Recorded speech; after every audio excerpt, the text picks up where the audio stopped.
ছবি আপনাদের দেখাই। মনরেগায় টাকা নয় ছয়ের অভিযোগ উঠছে। মৃত এক ব্যক্তি, মৃত তার জব কার্ডে প্রকল্পের টাকা, হ্যাঁ ঠিকই শুনছেন এবং দেখছেনও, মনরেগায় টাকা নয় ছয়ের অভিযোগ উঠছে। অভিযোগ আর কি, কার বিরুদ্ধে অভিযোগ, অভিযোগ কে করেছেন? নামখানার স্নেহাশিস গিরি অভিযোগ করেছেন। বাড়ির ক্ষয়ক্ষতি প্রকল্পের টাকায় অনিয়মের অভিযোগ। জব কার্ড ব্যবহার করে টাকা তুলে নেওয়ারও অভিযোগ উঠছে, কিন্তু সেই টাকার অঙ্কটাই বা কত? জব কার্ড ব্যবহার করে কেন টাকা তুলে নেওয়ার অভিযোগ? আরো বিস্তারিত এই বিষয়ে জানাতে পারবে বিশ্বজিৎ, রয়েছে আমার সঙ্গে। একে তো ব্যক্তি মৃত, মৃতের জব কার্ডে প্রকল্পের টাকা, টাকা নয় ছয়ের অভিযোগ মনরেগায়। কত টাকা এবং এই ঘটনা কিভাবে ঘটলো বিশ্বজিৎ?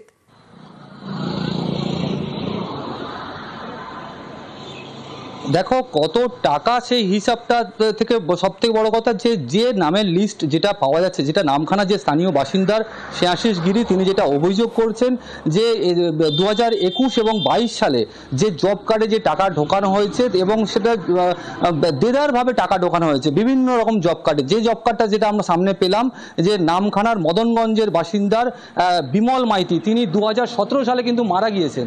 তারপরেও দেখা যাচ্ছে তার যে জব কার্ডে তার নাম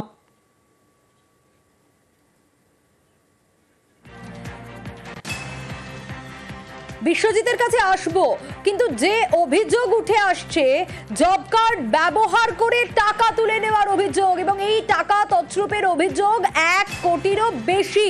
একটু নজর রাখি আগে বক্তব্যের দিকে। কি অভিযোগ?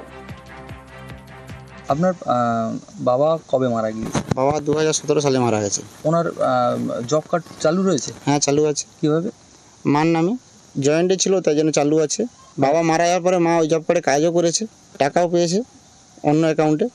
হ্যাঁ, দেখা যাচ্ছে তো আপনার বাবার যে অ্যাকাউন্ট রয়েছে সেই অ্যাকাউন্টে টাকা, মার অ্যাকাউন্ট দুটো অ্যাকাউন্ট আছে, আর একটা অ্যাকাউন্ট আছে। আপনাদের জব কার্ড আছে? হ্যাঁ। কার নামে? আমার স্বামী স্ত্রী দুজনের নামে আছে। আচ্ছা, আমার স্বামী মারা গেছে আমার নামে। কবে? 2017 সালে মারা যাওয়ার পর টাকা? হ্যাঁ, মানে একবার আমি একবার টাকা তুলে দিয়েছিলি আমার অসুখ হওয়ার সময়, সেটা আমার সে ঘরে আমার ভাসুরের ছেলে আনকে তুলে দিয়েছিলাম। তারপরে এই লাস্টে একবার আমার ভাগনা বউ এসে বলছে, মামি তোমাদের এতে আমাদের টাকা ঢুকেছে, বরজের টাকা, সেই টাকাটা তুলে দিতে হবে। কেন অন্য লোকের টাকা আপনার এতে ঢুকে কি করে? ওই জব কার্ডে নিয়ে করেছিল সুপারভাইজার। দুবার এরকম টাকা ঢুকেছে, আবার টাকা তুলে দিয়েছে? হ্যাঁ। কার কথায় দিয়েছেন? সুপারভাইজার বলেছিল।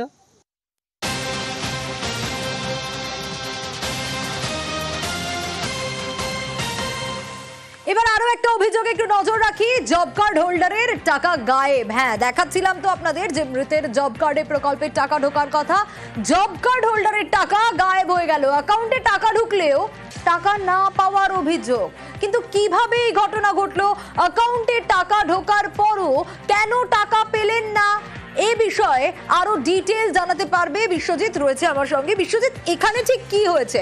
অ্যাকাউন্টে টাকা ঢুকেছে, তারপরেও তিনি টাকা পেলেন না কেন? এই অভিযোগ কি কারণে? হ্যাঁ দেখো, এই যে নামখানার মদনগঞ্জের যিনি বাসিন্দার বিমল মাইতি, তিনি তানার হচ্ছে যে অ্যাকাউন্ট তানার ছিলেন সেটা হচ্ছে জয়েন্ট অ্যাকাউন্ট, অর্থাৎ স্বামী স্ত্রীর জয়েন্ট অ্যাকাউন্ট। এবং জব কার্ডের যে নাম রয়েছে বিমল মাইতি, তিনি কিন্তু 2017 সালে মারা গিয়েছেন। এবার সেই জায়গা থেকে দেখা যাচ্ছে 2021 সালে 21-22 অর্থবর্ষে তার জব কার্ডে কিন্তু এমজি এনার্জিস প্রজেক্টের টাকা কিন্তু ঢোকানো হয়েছে। সেই টাকার মানটা হচ্ছে 3150 টাকা। শুধু তাই নয়, এইখানেই কিন্তু নামখানার যে স্থানীয় বাসিন্দা স্নেহাশিস গিরি, তিনি যেটা অভিযোগ করছেন যে এরকম প্রচুর সংখ্যক এরকম ভাবে জব কার্ডে ভুয়ো ভাবে টাকা ঢোকানো হয়েছে এবং সেই টাকাটা তাদেরকে অ্যাকাউন্টে ঢোকানোর পর তাদের অ্যাকাউন্ট থেকে আবার তুলেও নেওয়া হয়েছে, এমনটাই কিন্তু চাঞ্চল্যকর অভিযোগ করছেন। শুধু তাই নয়, আরো একটি নামখানার দেবনগরের বাসিন্দা যেটা অলোক কুন্ডু, তিনি যেটা জানাচ্ছেন তার জব কার্ড রয়েছে, তিনি কোনো সময় টাকা পাননি, অথচ কাগজে কলমে দেখা যাচ্ছে তার জব কার্ড নাম্বার দিয়ে তার এতে কিন্তু তার যে জব কার্ডে যে প্রকল্পের টাকা তাকে অনুমোদন দেওয়া হয়েছে। তাহলে এই টাকাগুলো কোথায় যাচ্ছে, কে কারা আছে? সরাসরি কিন্তু এই যে নামখানা যে স্থানীয় বাসিন্দা স্নেহাশিসকে তিনি যেটা অভিযোগ করছেন যে পঞ্চায়েতের তরফ থেকে এই বিষয়টা নিয়ে কিন্তু এই যে জব কার্ডে টাকা ঢোকানো বা এই যে প্রসেসিং, এটা সম্পূর্ণটা পঞ্চায়েত করে এবং পঞ্চায়েতের পিছনে যারা একেবারে এবং অভিযোগ খতিয়ে দেখার আশ্বাস বিডিওর তরফ থেকেও পাওয়া গেছে। আপনার জব কার্ড রয়েছে? হ্যাঁ, জব কার্ড তো আছে। কোনদিন কাজ করেছেন? না না, কাজ করিনি। টাকা ঢুকেছে কোনো? না না, টাকা ঢোকেনি তো। অলোক কুণ্ডুকে? আমি হচ্ছে অলেখ কুণ্ডু। আপনার জব কার্ডে তো দেখে দেখা যাচ্ছে টাকা ঢোকানো হয়। না, আমি তো টাকা তুলিনি বা আমি টাকা পাইও নি তো। আপনি এই বিষয়ে কিছু জানেন? না না, এই বিষয়ে তো কিছু জানি না। তো কাগজ বলছে ওখানে ৭৯,০০০ টাকার মতো আপনার জব কার্ডে কাজ করানো হয়েছে। আমি তো জানবো কি করে? আমার কাছে না থাকলে আমিও জানবো কি করে জব কার্ডে টাকা আসছে কি আসেনি? এই মাত্র জানতে পারলাম তো। যখন দ্বিতীয় ডোজ ছিল সেই সময় জুন মাস জুলাই মাস যেখানে ফুল লকডাউন, যেখানে বাড়ির বাইরে ১৪৪ আইপিসি, সেখানে কিভাবে জব কার্ডের কাজ করলো আমার জানা নেই। মৃত ব্যক্তি যিনি ১৭ সালে মারা গেছে সেখানে তাকে ২১ সালে কাজ দেখানো হয়েছে যখন লকডাউন চলছে, যখন বাড়ির বাইরে কেউ বেরোতে পারছে না। মানে মৃত ব্যক্তি জব কার্ডে কাজ করতে এসছে, ওরা দেখে দেখে লকডাউনের সময় এসেছিল যাতে কেউ দেখতে না পায়। পঞ্চায়েত জানতে পেরেছিল ওই টাইমে কাজ করতে এসেছিল, তাই পঞ্চায়েত এন্ট্রি করে রেখেছে। তাছাড়াও কিছু লোকের নাম করে রাখা হয়েছে যাদের অ্যাকাউন্টে ১ টাকাও দেয়নি, যাদের নামটা শুধু ব্যবহার করা হয়েছে। নির্বাচন কমিশনের কাছেও আমি জানাবো বিষয়টা নিয়ে, কারণ ভোটের কাজে যেহেতু ব্যবহার করা হয়েছিল, ভোটের পারপাসের জন্য এটা ব্যবহার করা হয়েছিল, অনুমোদনটা সেই টাইমে করা হয়েছিল, সেটাও গুরুত্ব সহকারে দেখার জন্য আমি বলবো। না, মৃত ব্যক্তির অ্যাকাউন্টে টাকা ঢুকবে এটা তো হতে পারে না। তো যদি সেরকম অভিযোগ থাকে খতিয়ে দেখছি। যে সময় হাউস ড্যামেজ হয়েছিল হয়তো সেই সময় বেঁচে ছিল, কিন্তু যে সময় টাকা ঢুকেছে হয়তো তিনি মারা গেছেন, এটা হতে পারে। ২০১৭ সালে মারা গেছে, তাহলে তো ঢোকার কথা না। ঠিক আছে, যদি অভিযোগ থাকে তাহলে আমরা সেটা তদন্ত করে দেখবো। তবে এটা মৃত ব্যক্তির অ্যাকাউন্টে টাকা ঢোকার তো কথা না। খোঁজই দেখতে হবে কি কোন অ্যাকাউন্টে টাকাটা ঢুকেছে, হয়তো সেই টাকাটা অ্যাকাউন্ট নাম্বার ভুল থাকতেও পারে। সেটা আমরা দেখছি খতিয়ে, যদি সেরকম অভিযোগ থাকে আমরা নিশ্চয়ই দেখবো।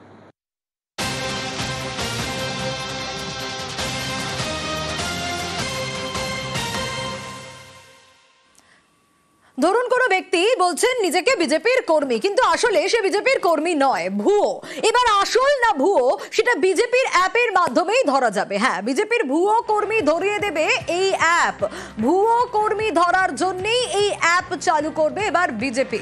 আরো বিস্তারিত চলুন এই অ্যাপের মাধ্যমে কি হবে, কিভাবে কাজ হবে জানার চেষ্টা করি। সুস্মিতা রয়েছে আমার সঙ্গে, আরো ডিটেল এ বিষয়ে জানাতে পারবে। সুস্মিতা, অর্থাৎ নিজেকে বা কাউকে এবার নিজে বিজেপির কর্মী এই দাবি করার দিনটা বোধহয় শেষ, মানে আসল কর্মী না নকল কর্মী সেটা বোধহয় এবার এই অ্যাপ ধরিয়ে দেবে। কিভাবে?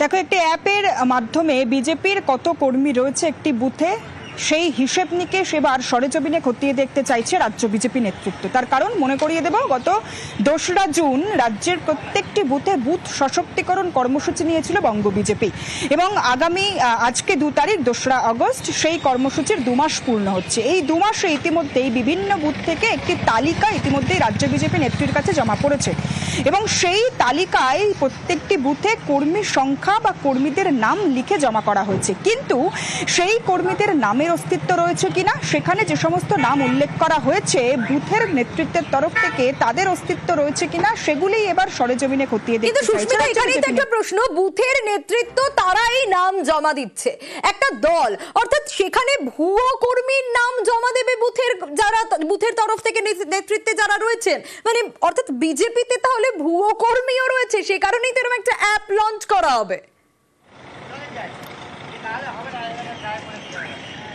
দেখো, নিশ্চিতভাবেই রয়েছে, এর প্রমাণের আগেও মিলেছে। তার কারণ এর আগে রাজ্য বিজেপি নেতৃত্বের থেকে পাঠানো একাধিক রিপোর্টে গড়মিল এসেছে, এই অভিযোগ কেন্দ্রীয় নেতৃত্বই করেছে, এবং সেখানে এই ভুয়ো কর্মী বা ভুতুড়ে কর্মীর কথাই উল্লেখ করা হয়েছে বারবার। আর সে কারণেই এবার প্রত্যেকটি বুথে কত কর্মী রয়েছে সেই একেবারেই বলা যায় যে তালিকা সরেজমিনে খতিয়ে দেখতে চাইছে রাজ্য বিজেপি নেতৃত্ব। আগামী ৪ তারিখ সেই অ্যাপের মাধ্যমেই যে অ্যাপের মাধ্যমে এই বুথে বা বুথে বুথে যে কর্মী রয়েছে তাদের নামগুলিকে খতিয়ে দেখবে রাজ্য বিজেপি নেতৃত্ব, সেই অ্যাপের উদ্বোধন হবে, এবং আগামী ৪ তারিখে রাজ্য বিজেপির সদর দপ্তরে এই অ্যাপ কিভাবে পরিচালনা করা হবে, এই অ্যাপে কিভাবে সচিত্র পরিচয়পত্র জমা করতে হবে প্রত্যেকটি বুথের কর্মীদের, সেই সমস্ত প্রশিক্ষণ দেওয়া হবে। সুতরাং বলা যায় যে বুথে বুথে কর্মী সংখ্যার আদৌ অস্তিত্ব রয়েছে কিনা, ভুয়ো কর্মী ভুতুরে কর্মী রয়েছে কিনা, সেই সমস্তটাই এবার সরেজমিনে খতিয়ে দেখতে চাইছে রাজ্য। অর্থাৎ বিজেপিতে আসল কর্মী কারা আর ভুয়ো কর্মী কারা সেসবই বিজেপি এবার দেখতে চাইছে। বেশ।